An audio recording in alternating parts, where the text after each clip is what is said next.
हाय पिलामाने आशा करुच्ची तुम्हें माने भगवान अशेष कृपारू समस्ते भलरे थिबो। आज मु तुम मानक पई ओडिया रचना विभाग शरत ऋतु बा पल्ली रे शारदीय संध्या विषयटी लिखि आनी। आस से रचनाटी आम पढ़ा।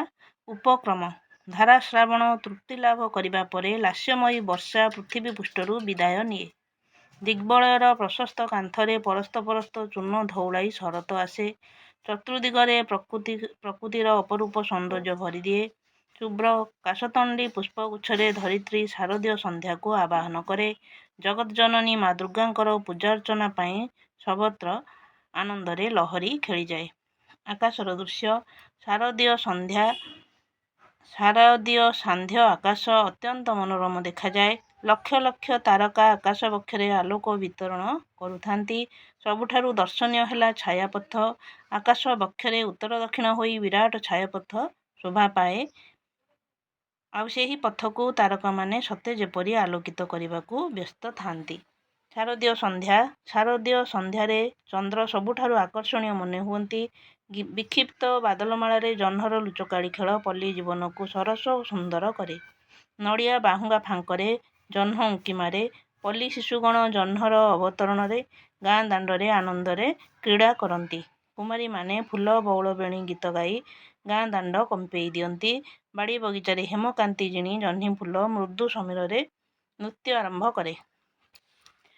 सुतरां सांध्य परिवेश बेश चित्ताकर्षक हुए। श्यामल जह्नी लतारे सुनेली रंगर फूल अंधारे मध्य स्पष्ट बारी हुई पड़े। सरसी बक्षरे प्रस्फुटित हुअंती कुमुद।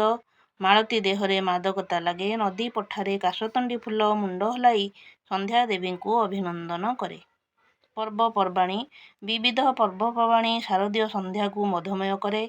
पर्वपर्वाणी मानक मध्यरे गणेश पूजा जन्माष्टमी दुर्गा पूजा सुनिया जह्नी ओषा खुदरुकुणी और कुमार पूर्णिमा प्रधान।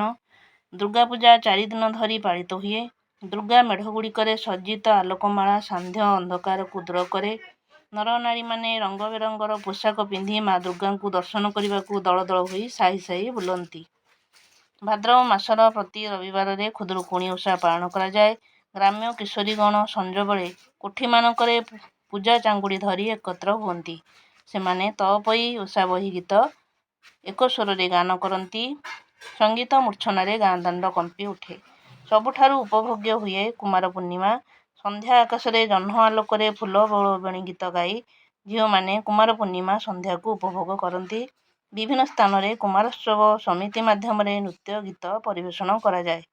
उपसंहार पल्ली जीवन को शारदीय संध्या समाहित करे। आबाल वृद्ध वनिता शारदीय संध्या को बेश उपभोग करती। शरत काल रे नथाए अबारित बारिधारा किंबा शीतर प्रकोप। तेणु यही समयटी बेश सरस और उपभोग्य।